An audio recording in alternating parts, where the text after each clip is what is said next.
행복한 라디오. 우리 고전 사랑방.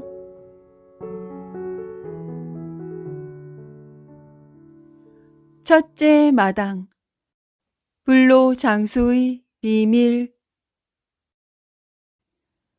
정막강산 청아한 소쩍새 소리에 달빛 물든 문풍지가 가늘게 떨고 있었다. 소녀경을 덮고 불로주를 한 잔 마신 우생원이 후 하고 촛불을 끈 후 사랑방을 나와 고양이 걸음으로 쪽문을 빠져나갔다. 안마당을 거쳐 대청에 올라 안방 문고리를 잡았다. 문은 잠겨있지 않았다.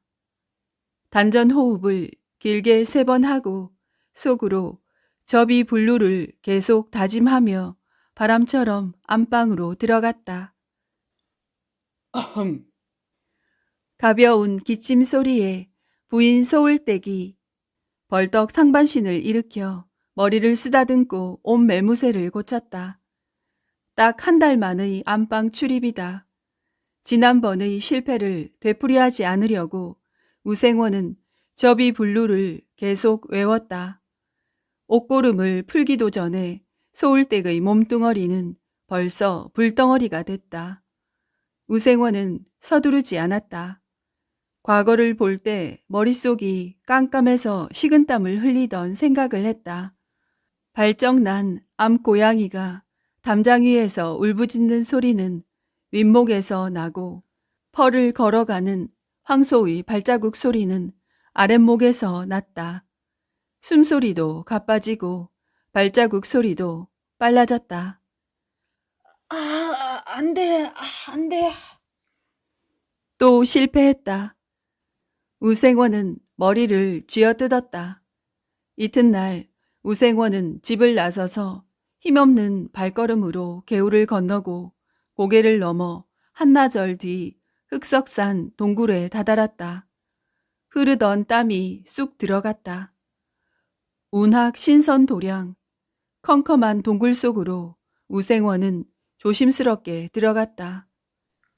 사부님, 우생원 문 안 드립니다. 또 지키지 못했구나. 동굴 속 목소리는 공명으로 울림이 퍼져 말꼬리가 길어진다. 놀란 우생원이 겨우 형체만 보이는 사부에게 어떻게 하셨어요? 땅땅땅 지팡이로 땅을 치며 이놈아, 그런 어리석은 질문은 하지 말아라.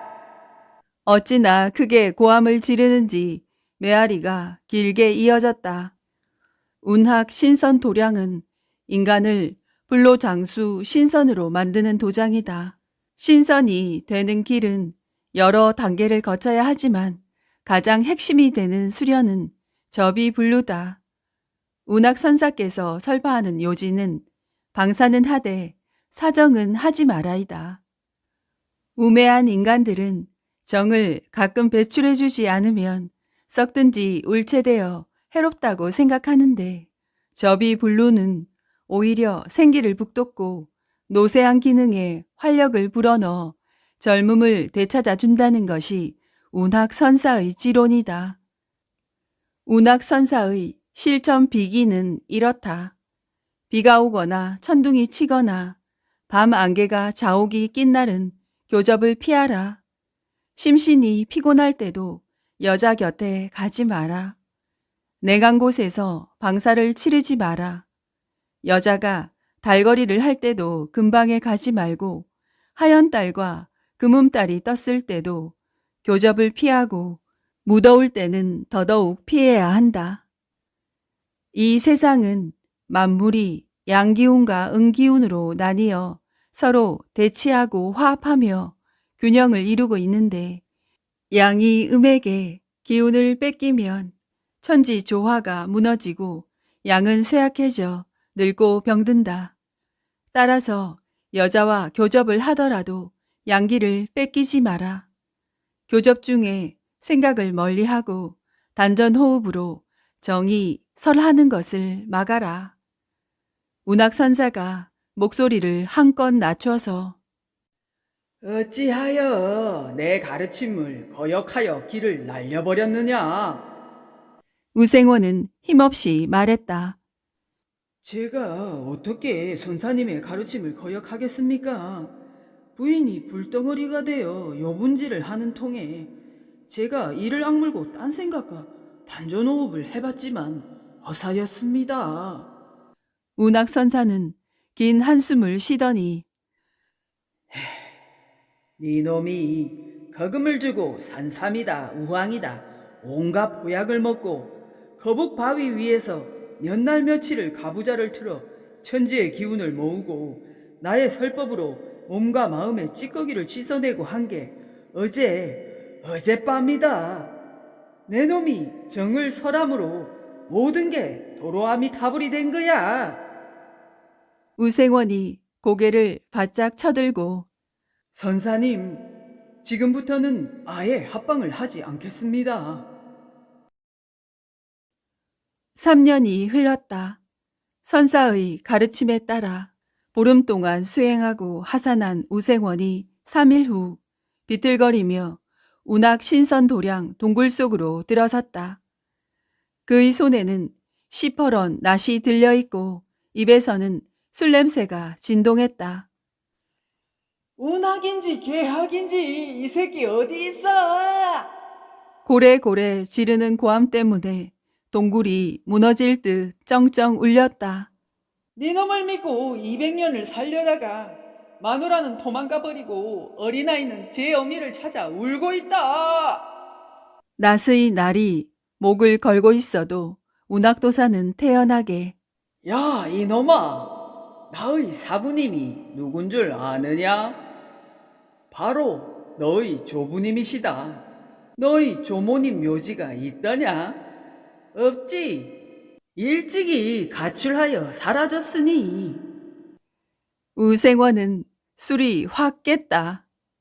선사가 수염을 쓰다듬으며 네 조부님의 가르침으로 수행하다가 내 마누라도 흔적 없이 사라졌다. 논문서, 반문서, 집까지 싹 다 팔아치우고 도망을 갔어. 어두컴컴한 동굴 속은 정막에 쌓였다. 허허, 이를 어째였을까?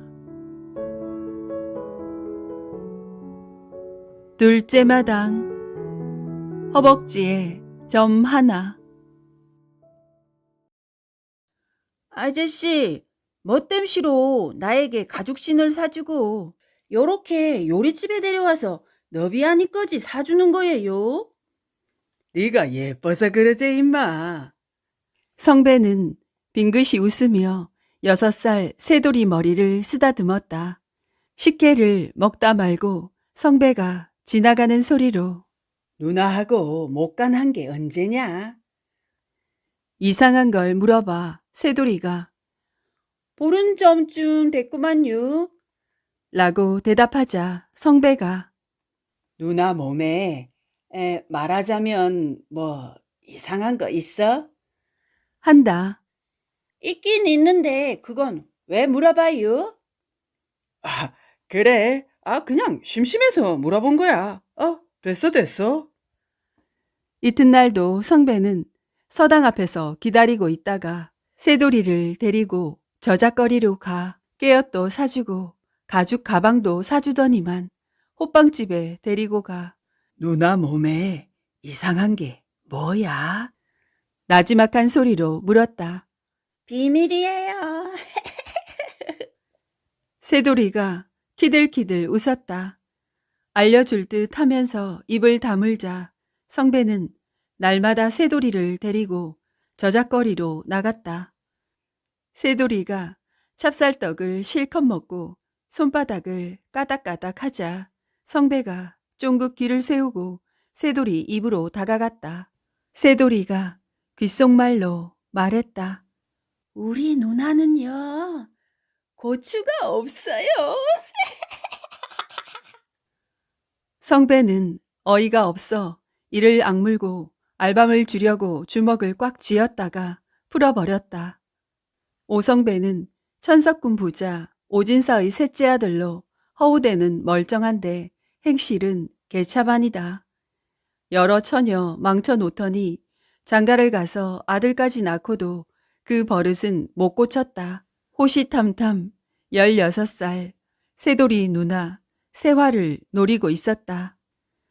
그녀의 빼어난 미모는 온 고을에 널리 소문이 나 어느 신랑감이 세화를 꿰어찰지가 호사가들의 관심사였다.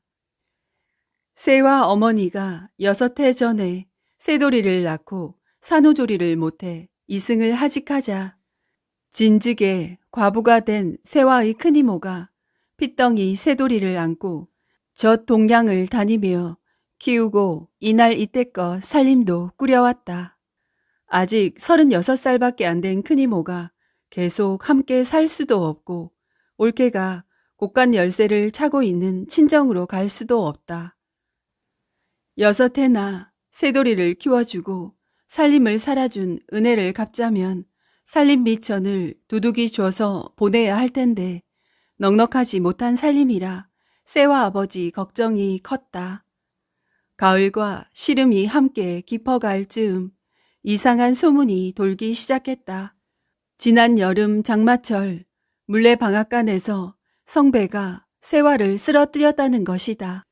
꽃피고 새우는 내년 봄에 혼례식을 올리면 성배의 본처는 쫓겨나고 새화가 안방을 차지한다는 소문이 꼬리를 물고 가을바람에 휘날리는 낙엽처럼 여기저기 쏠려 다녔다. 그즈음 새화의 큰이모는 종적을 감췄고 그렇게 들락날락 거리던 중시나비들의 발걸음이 딱 끊겨버렸다. 성배 마누라는 아이를 업고 보따리를 싸들고 눈물을 흩뿌리며 친정으로 가는 길에 새화네 집 앞에서 악담을 퍼부었다.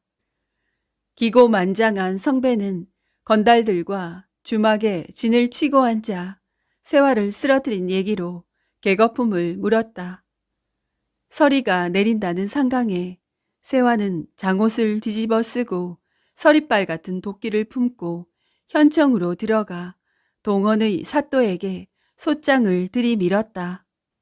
이튿날 아침부터 동헌 마당은 인산인해였다.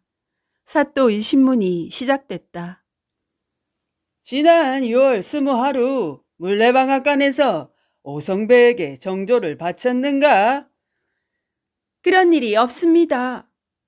사또의 신문에 고개를 빳빳이 쳐든 새화가 단호하게 말했다.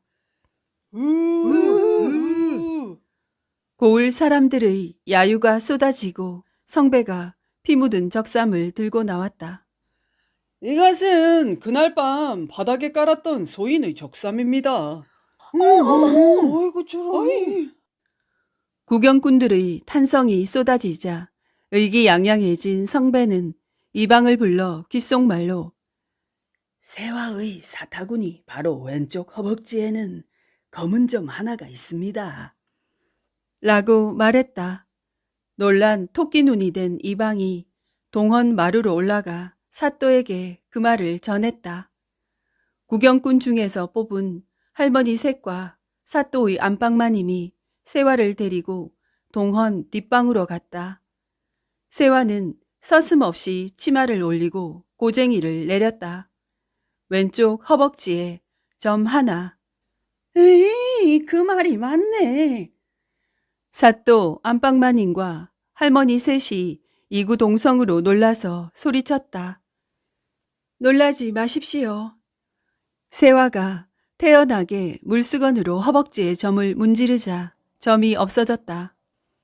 어머니가 돌아가신 후 6년간 우리 집 살림을 살아주던 큰 이모님을 저 못된 남자가 돈을 주고 매수하여 제 몸의 특징을 알아봐 주도록 부탁한 걸 제가 눈치챘습니다. 세화는 성배가 어린 동생 새돌이를 꼬드긴 얘기도 했다. 황금에 눈이 먼 큰 이모님이 제가 목간할 때 제 몸을 살필 줄 알고 미리 먹으로 점을 그렸습니다. 여봐라!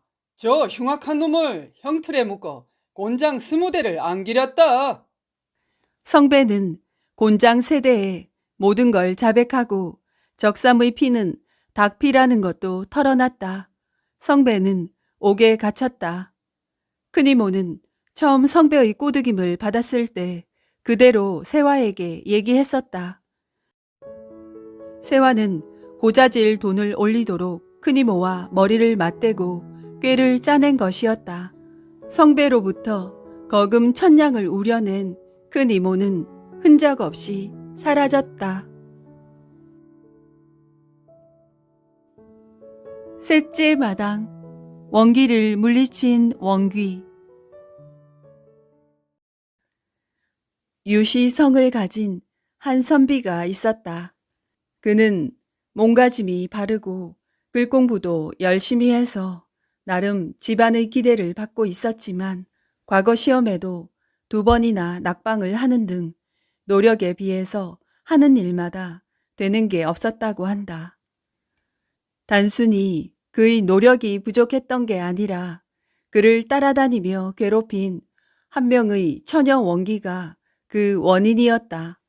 그 원기는 밤마다 요상한 곡소리와 함께 유선비의 몸을 찌르는 등 괴롭혔기 때문에 유선비는 공부는커녕 잠도 제대로 자지 못해서 일상생활에도 굉장히 어려움을 겪었다. 유선비에게 처녀 원기가 붙은 이유가 있었는데 그를 사모하던 처녀 한 명이 사랑의 열병이 너무 심해 상사병까지 걸리자 처녀의 아버지가 유선비에게 한 번만이라도 좋으니 딸을 만나달라고 간곡히 청했으나 유선비는 함부로 남녀가 정을 통해선 안 된다며 거절했고 결국 처녀는 유선비를 원망하며 스스로 자결하였다고 한다. 죽은 이후에는 원기가 되어서 내내 유선비를 따라다니며 괴롭혔다고 한다. 그 처녀 원기의 원망을 피하기 위해 삼각산의 절에 들어가서 수양하기 시작했는데 절의 효염 때문인지 이후에는 원기에 시달리는 일이 없었다. 그렇게 공부를 하다가 그 절의 스님 중 한 명과 친하게 지내게 되었다. 그러던 어느 날 달밤에 안개가 피어나자 유선비의 머릿속에는 다시 자신을 괴롭히던 처녀 원기의 울음소리가 들려왔다. 유선비는 이 요망한 게 결국 다시 나타났구나 싶어서 괴로워하다가 불상 앞에 가면 괜찮을까 싶어서 밖으로 뛰쳐나왔는데 그와 친하게 지내던 스님이 괴로운 표정을 지으면서 욕을 하고 있었다. 기둥에 숨어서 살펴보니 스님은 공중으로 삿대질을 하면서 인연 20년 넘게 따라다녔으면 그만 사라지거라. 라고 소리치고 있었다. 그렇게 씩씩대던 스님이 화를 사긴 듯 소리치는 걸 멈추자 유선비가 가까이 다가가 왜 화를 내냐고 물었다. 스님은 충격적인 얘기를 했다. 자신은 20년 전 어느 양반 가문의 하인이었는데 그 집에 시집온 며느리를 사모해서 밤에 덮쳤고 그녀가 반항을 하자 홧김에 살해하고 도망쳤다는 것이다. 유선비가 놀라서 말했다. 아니, 사람을 죽였는데 미안하지도 않소? 그 스님이 하는 말이 내가 그년의 귀신 때문에 20년을 시달리고 이 절에 와서도 안개가 끼는 날이면 곡을 하면서 이렇게 괴롭히는데 어찌 화를 안 내겠소? 라고 대답하며 화를 냈다. 너 같은 살인마가 어디서 큰 소리를 치는 것이냐? 라며 같이 화를 냈고 이에 스님이 화를 내며 달려들자 유선비는 그를 밀어서 넘어뜨렸다. 뒤로 밀려 넘어지던 스님은 그만 기둥의 주춧돌에 머리를 부딪혀서 죽어버렸다. 아이고, 이거 어떡한다. 자신이 사람을 죽였다는 충격에 주저앉아 버렸는데 그 순간 공중에서 2명의 여자가 곡소리를 하면서 뭔가가 찢어 발기는 듯한 소리가 들렸다. 유선비는 순간 너무 무서워서 그 자리에 엎드려 있었는데 여자들이 싸우는 소리가 점점 커졌고 결국 유선비는 자기도 모르게 기절을 해버렸다. 그러고 꿈을 꾸었는데 꿈에 봉도 남발을 하고 몸에 피칠갑을 한 여인이 양손에 각각 여자의 목과 스님의 목을 들고 나타났다. 그 여인이 말하길 자신은 20년 전 저 스님에게 살해당한 여인으로 선비님이 저 악한 놈을 죽여준 덕택에 자기는 원수를 갚았다고 한다. 그리고 당신에게 은혜를 갚아야 하기 때문에 당신을 따라다니는 어린 원기를 내가 죽였다고 했다. 그러면서 하는 말, 저는 당신을 따라다니던 원기와 저 원수놈을 데려갈 테니 이제부터 안심하셔도 됩니다. 라고 말하고 사라졌다고 한다. 유선비가 눈을 다시 떴을 때 그는 방 안에 있었는데 새벽에 쓰러져 있던 유선비를 발견한 다른 스님들이 그를 안에 데려와서 눕혔다고 한다. 유선비는 간밤에 자신이 죽인 스님 생각이 나서 주지 스님에게 그 얘기를 하려고 했는데 그 순간 다른 스님들이 말하길 절에 있던 한 스님이 안 보여서 찾았는데 산의 계곡에서 투신을 한 스님의 시신을 발견했다고 하는 것이었다. 투신을 한 시신은 자신이 어제 실수로 죽인 그 스님이었고 유선비는 그제서야 자신의 꿈에 나타나 원기가 한 말의 뜻을 깨달았다. 이렇게 해서 겨우 처녀 원기로부터 해방될 수 있었고 그 절에서 열심히 공부를 하여 과거에 합격할 수 있었다. 과거 합격 이후 자신의 꿈에 나왔던 여인을 오랫동안 수소문에 찾은 후 그 여인의 가족들에게 자신의 사연을 설명한 뒤 매년 그 여인의 제사에 참석하여 명복을 빌어 주었다고 한다.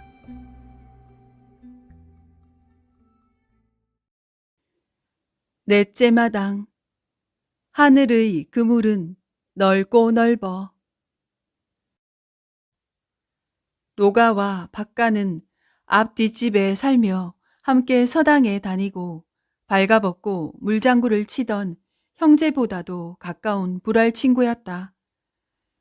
17 머리가 굵어졌을 때 노가는 부모한테 물려받은 산자락 밭 몇 대기에 인생을 묶어둘 수 없다며 대처로 나가버렸다. 전날 밤 중마고 두 친구는 밤새도록 술잔을 주고받았다. 5년 세월이 흐른 어느 초가을날 고향 땅에서 선친이 물려준 논밭에 땀 흘려 씨 뿌리고 얌전한 마누라 얻어서 떡두꺼비 같은 아들 하나를 두고 반듯하게 살아가는 박가 앞에 노가가 나타났다. 노가는 차림새도 세련되었지만 눈빛이 달라졌다. 동네의 형제들 집을 두고 박간의 사랑방에 또아리를 튼 노가는 술상을 가운데 두고 5년간 살아온 얘기를 청산유수처럼 쏟아냈다. 그해 겨울 박간은 문전 옥답을 거의 다 팔아 두둑한 전대를 허리에 차고 친구를 따라 고향을 등졌다. 눈물을 훔치는 마누라에게 몇 년만 기다려. 노다지만 찾으면 우리도 대처해 나가 떵떵거리고 살 거요. 어미 등에 업힌 아들 중업을 꼭 안아보고 박가는 헐헐 고향 땅을 떠나버렸다. 그게 중업이 제 아버지를 본 마지막이었다. 중업이 8살 때 집안이 울음바다가 되었다. 노다지를 찾아 함경도 무산고원을 헤매던 아버지가 발을 헛디뎌 청길 낭떠러지에서 떨어져 시신도 못 찾았다는 것이다. 중업이 10살 때 외가에 맡겨지고 어미는 어디론가 사라졌다. 떠돌아다니는 소문에 따르면 아버지와 중마고우 노가는 노다지를 함께 발견했는데 노가가 낭떠러지에서 아버지를 떠밀어 죽이고 광산을 독차지하고 바깥의 마누라도 차지했다는 것이다.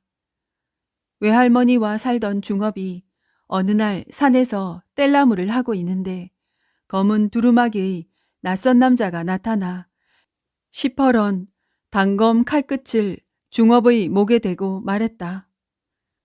잘 듣거라. 너는 이 자리에서 죽은 목숨이다. 나는 칼에 피 묻히기 싫다.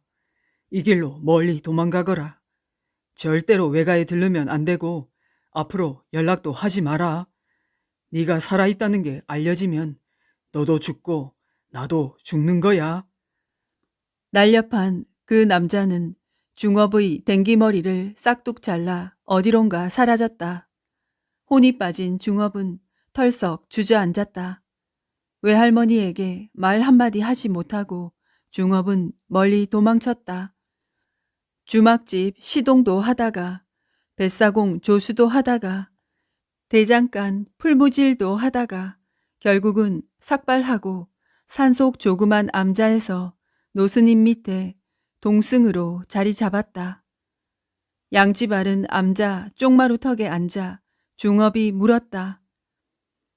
스님, 그 남자는 왜 나를 죽이려 했을까요? 먼 하늘을 바라보던 스님이 답했다. 노가가 보낸 자객이겠지. 어렴풋이 중업도 그렇게 생각하고 있었다.